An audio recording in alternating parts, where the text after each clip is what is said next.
भारत के इतिहास में कुछ ऐसे साम्राज्य हुए जिन्होंने सिर्फ राज्य नहीं बनाया, उन्होंने सोच बदली और सत्ता का बैलेंस ही बदल दिया। एक लड़के ने दक्कन के पहाड़ों से निकलकर मजबूती से मुगलों का सामना किया। ये कहानी है छत्रपति शिवाजी महाराज की। ये कहानी है मराठा साम्राज्य की। आखिर कैसे इतने बड़े साम्राज्य का पतन हो गया।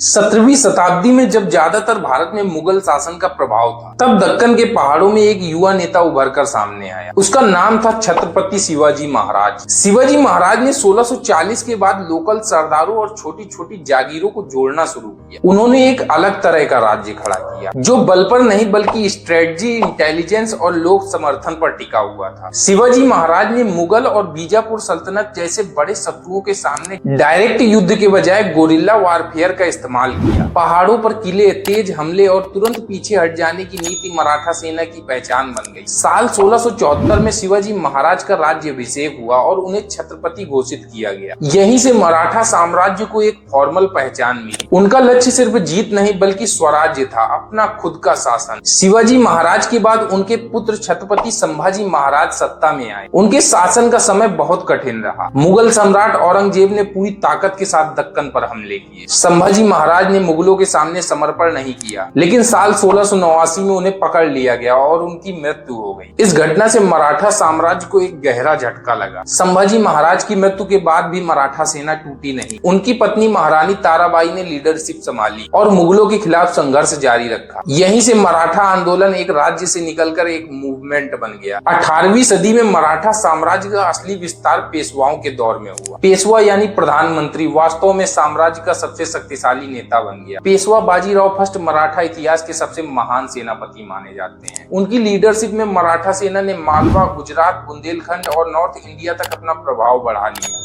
कुछ ही सालों में मराठा पावर दिल्ली तक पहुंच गई। इस समय तक कहा जाने लगा था दिल्ली में जिसकी सत्ता भारत में उसका प्रभाव। 18वीं सदी के मध्य तक मराठा साम्राज्य भारत का सबसे बड़ा पॉलिटिकल पावर बन चुका। उसका प्रभाव आज के महाराष्ट्र, मध्य प्रदेश, गुजरात, राजस्थान, कर्नाटक और नॉर्थ इंडिया के कई हिस्सों तक फैल चुका था। लेकिन इतनी बड़ी शक्ति होने के बाद भी मराठा साम्राज्य के अंदर एक बड़ी कमजोरी थी। वो थी इंटरनल राइवलरी, यानी अपनी ही शक्तियों के बीच तनाव। अलग अलग मराठा सरदार जैसे होलकर, सिंधिया, गायकवाड़ और भोंसले ज्यादा स्वतंत्र होते जा रहे थे। मराठा साम्राज्य का सेंट्रल कंट्रोल धीरे धीरे कमजोर हो रहा था। 1761 में पानीपत का तीसरा युद्ध मराठा इतिहास का सबसे बड़ा टर्निंग पॉइंट बना। मराठा सेना का सामना अफगान शासक अहमद शाह अब्दाली से हुआ। इस युद्ध में मराठा सेना को भारी नुकसान उठाना पड़ा। बहुत सारे अनुभवी सेनापति और सैनिक युद्ध में मारे गए। इस एक युद्ध ने मराठा पावर की रीढ़ की हड्डी को तोड़ दिया था। पानीपत के तीसरे युद्ध के बाद मराठा साम्राज्य पूरी तरह से खत्म नहीं हुआ,